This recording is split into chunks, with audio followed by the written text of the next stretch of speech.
Neonovelas ligeras. Esta novela no me pertenece crédito a sus respectivos creadores. Anomalía de Almistior. Capítulo 15. Vasallo. 300.000 soldados. Marchar esa cantidad de unidades en un lapso de tiempo tal que un grupo de personas que se fue hace unas horas no se diera cuenta era una hazaña casi imposible. Sirou solo pudo decir casi, porque decir que era imposible significaría que la escena frente a él no era más que una ilusión. Algunas veces, Elba, el Principado de la Liga y Mutban son los principales reinos vasallos que forman la mayor parte del ejército principal. El resto de los reclutas son de varios reinos menores bajo la bandera del imperio. Cato les explicó con calma. Estaban observando desde una distancia considerable, a varios kilómetros del campo de batalla que era Alnos. Incluso entonces, el golpe rítmico de la artillería mientras golpeaba a una fuerza atacante seguía retumbando en sus oídos. Ah, mira hacia allá. Mientras todos los demás estaban en distintos estados de preocupación, Cato sonaba positivamente relajado. Alguien está enviando a sus semihumanos para un asalto frontal. No va a funcionar, pero lo que cuenta es el pensamiento. Todos miraron hacia donde señalaba el anciano. Como dijo, varias criaturas bípedas acechaban hacia el fuego de artillería. Un cerdo andante, una cosa de piel verde de aspecto espantoso, un hombre de piel morada con orejas puntiagudas. Criaturas fantásticas, algunas de las cuales Sirou nunca había oído hablar, caminaron directamente hacia la muerte. En algunos casos, podía verlos avanzar sin ninguna preocupación en el mundo. Y pensar que todavía le sobraría algo. Cato hablaba como si estuviera hablando del clima. Pensé que se habrían quedado sin reservas después de su campaña en el norte. Quería seguridad para todo tu séquito, ¿verdad? Sirou comenzó después de finalmente recuperar su orientación. Lo obtendrás una vez que nos des cualquier información sobre el enemigo. Itami continuó con la línea de pensamiento del mago. Estaban en un reloj en marcha, no uno con el que pudieran darse el lujo de perder el tiempo. Cuando se trataba de guerra, de batallas de esta escala, había muchos factores con los que lidiar. Por ejemplo, el posicionamiento estratégico de las fuerzas, el terreno, la moral de las tropas y las capacidades del enemigo. Por su posición, la JSDF definitivamente tenía la ventaja. Estar situado cuesta arriba era una ventaja trascendental, ya que las tropas atacantes tendrían que cargar su equipo pesado contra la gravedad. Era una ventaja que a la JSDF le resultaría difícil perder, incluso con la abrumadora cantidad de personas en su contra. El terreno era prácticamente el mismo. El terreno estaba blando, como resultado de que las unidades del JSDF levantaron el terreno con fines de construcción.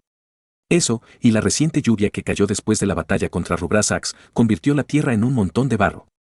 La cuestión principal era la moral y las capacidades de ambos bandos. Por un lado, la gran cantidad de daño causado al enemigo por la artillería fue suficiente para quebrar la moral de cualquier ejército bien organizado. No importa cuán disciplinado fuera un ejército, una vez que una sección caía en desorden, la derrota en cascada sería imposible de detener. Eso no estaba sucediendo actualmente. Los semihumanos no estaban huyendo. Caminaban con temerario abandono hacia la muerte. No importa cuánta artillería les arrojaran, ninguno rompió filas. Ninguno se inmutó ante las partes del cuerpo que volaron contra sus caras, sin preocuparse por sus aliados que sufrieron una muerte espantosa. Con eso en mente, la ventaja de la moral estaba cada vez más del lado de los vasallos del imperio.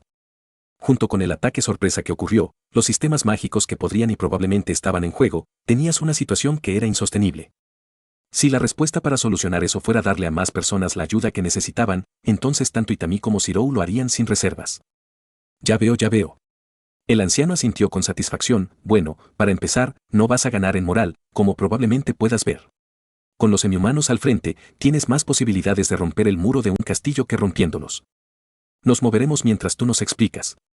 Sirou interrumpió, necesitamos llevar esta información al mando. Lady Valiere, ¿sería tan amable de quedarse aquí y proteger a los civiles?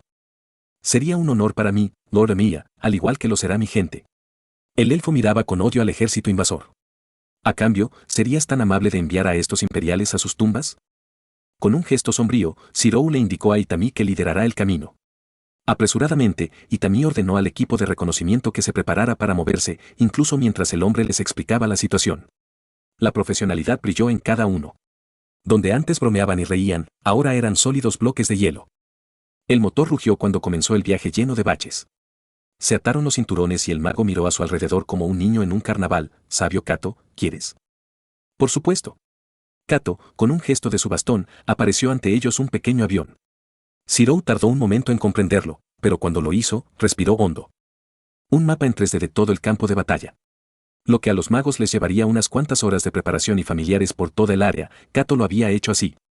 Más que eso, también fue completamente en vivo, ya que pudo ver los impactos de artillería justo cuando los escuchó.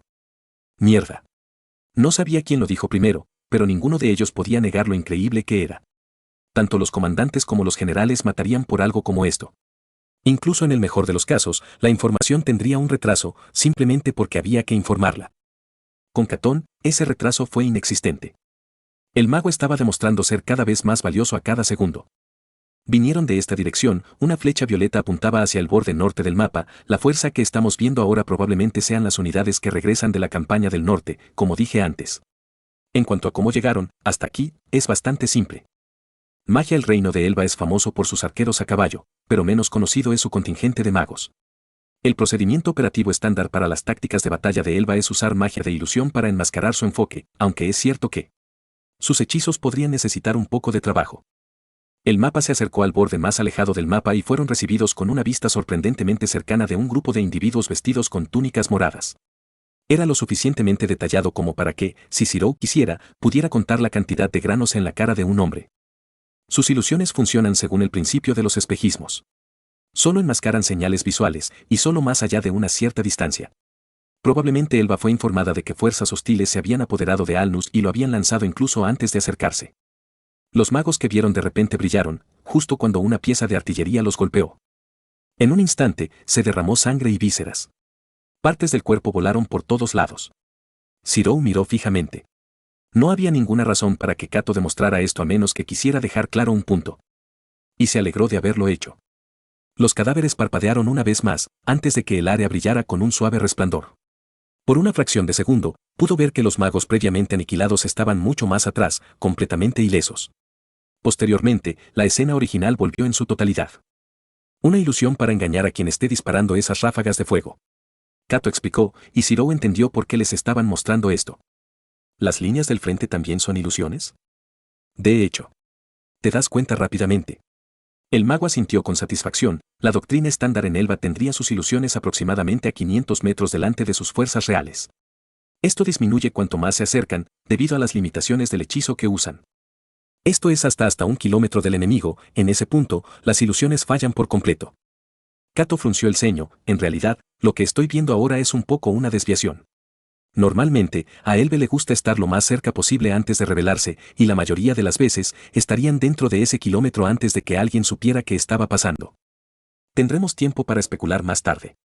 Zirou intervino con firmeza. Conocía ese tono de voz. Por muy diferente que Kato pueda ser de los magos de su mundo, parecía como si la fascinación por saber fuera universal. Algo más que necesitemos saber. Oh, está bien, arruina mi diversión. El anciano puso los ojos en blanco en una aparente muestra de exasperación. A Zirou no le importaba particularmente. Necesitaba ayudar a la JSDF, de lo contrario, todo lo que había sucedido sería en vano. ¿El sabio Catón? Itami llamó desde el frente. Zirou no le había prestado atención al hombre por un tiempo, demasiado absorto como estaba con la explicación de Kato. El teniente general Asama quiere hablar contigo. El otro hombre levantó un receptor de radio. Parecía que estaban dentro del alcance de los sistemas de radio, e Itami lo había usado para llamar inmediatamente al comando. Desde la radio, se escucharon gritos, antes de que una voz ronca sonara: Itami, apúrate y atrapa a quien sea que esté. ¡Qué cosita más curiosa! Kato cogió la radio y empezó a tocarla. ¿Quizás su general esté atrapado dentro? Es un dispositivo de comunicación de largo alcance, aunque debido a limitaciones, nos hemos visto obligados a usarlo solo dentro de un rango determinado. Itami respondió con una calma que rayaba en lo sobrenatural: mantén presionado este botón si quieres hablar, luego suéltalo si quieres escuchar. ¿Hola? ¿Es este el general? Kato tímidamente levantó la radio y habló por ella, pareciendo casi temeroso de romperla. Quien quiera que sea, será mejor que tengas una muy buena razón para llamarme cuando estoy en medio de una zona de guerra. Cuando entraron en la estructura de hormigón que era la base de la JSDF, el sonido del fuego de artillería se hizo más fuerte y más frecuente. A ese ruido se añadió el sonido del disparo de un rifle, una cacofonía de armas a la que Zirou se había acostumbrado hacía mucho tiempo. Con la información de Kato, la artillería finalmente empezó a causar daños reales. La fuerza de los semihumanos que inicialmente parecía una marea interminable pronto se hizo tan débil que apenas había una vanguardia para las fuerzas humanas. Poco después, esos mismos humanos fueron abatidos a tiros por un implacable fuego de ametralladora. Del mismo modo, varias unidades de magos habían sido eliminadas al identificar la ubicación exacta desde la que estaban lanzando, cortesía de un intercambio entre Asama y Kato. Sin embargo, eso no significaba que el asalto hubiera terminado. Cuando los semihumanos casi fueron aniquilados, flotas de wyverns y sus jinetes se lanzaron en picado para acosar a la artillería. Fueron recibidos con fuerza por cañones antiaéreos que los dispararon completamente desde el cielo. Y así continuó, mientras los vasallos imperiales les lanzaban más unidades, arqueros a caballo, wyverns con bombarderos mágicos, y una vez, Ciro juró que hubo una breve ola de muertos vivientes antes de que fueran borrados del mapa. Finalmente, el asalto comenzó a disminuir y pronto hubo una pausa en los combates. Por ahora, el JSDF había salido victorioso, con algunas heridas leves. Los vasallos fueron rechazados y, aún así, Kato y Asama seguían trabajando en su estrategia defensiva. Todo porque el ataque que habían sufrido ni siquiera era tan increíble en primer lugar. Según cálculos de Catón, el ejército vasallo había utilizado 50.000 de sus unidades. La mayoría de ellos eran semihumanos que el imperio crió específicamente para hacer drones sin sentido, como orcos y ogros.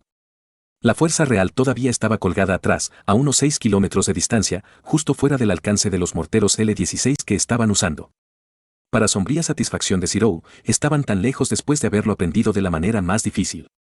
Dicho y hecho todo, con el silencio tenso en el que se encontraba el campo de batalla, habían traído al resto de refugiados, tanto elfos como la gente de Koda. Es comprensible que los aldeanos estuvieran aterrorizados. No es tan comprensible, los elfos estaban bastante relajados. Ambos grupos recibieron alojamiento, aunque no sin algunas quejas por parte de Asama. Aún así, el precio por la ayuda del mago fue invaluable. Algo tan pequeño como ayudar a quienes necesitaban ayuda no era nada para las vidas de los hombres bajo el paraguas de Asama, y casi toda la base lo sabía. Con un pequeño suspiro, miró a través de los binoculares de infrarrojos que le habían entregado. Aparentemente, fueron la razón por la que el ejército vasallo fue visto en primer lugar, bloquearon la vista, pero no los infrarrojos. Una distinción curiosa y que Ciro tomó en serio. En verdad, las ideas que se le han ocurrido a tu gente son fantásticas, Lord Mía. Ahora, si tan solo no tuviera que encargarse de entretener al líder de los elfos del bosque. No lo malinterpretes, el gran anciano era una buena persona en todos lados, pero incluso Ciro tenía límites. Ese límite puede haber sido alcanzado o no cuando la rubia preguntó sobre el concreto. Sin embargo, él sabía por qué ella estaba haciendo esto, así que no podía estar realmente enojado. El estrés del día anterior fue suficiente para desgastar a un hombre hasta los huesos. Las pequeñas conversaciones personales que Adriana inició con él fueron buenas maneras de aliviar ese estrés, aunque fuera un poco. Ahora sí. Movimiento. Una masa blanca. Se encendió una bengala. Luego otro. Luego el de Ciro. El campo de batalla se iluminó como si los soles hubieran salido de la oscuridad. Ciro apenas registró el grito de sorpresa del elfo a su lado mientras trazaba su arco. El segundo asalto de la segunda batalla de Aunas Hill comenzó allí mismo. Nota del autor, quiero señalar que las 300.000 tropas que trajeron los vasallos son en gran medida canónicas. Hay diferencias con las tácticas, sí, pero el número real es el mismo. Si te gusta lo que hago y quieres apoyarme, consulta mi Patreon en patreon.com/almistior. Y un agradecimiento especial a Álvaro Vázquez, Brutal Crab y Tásimo.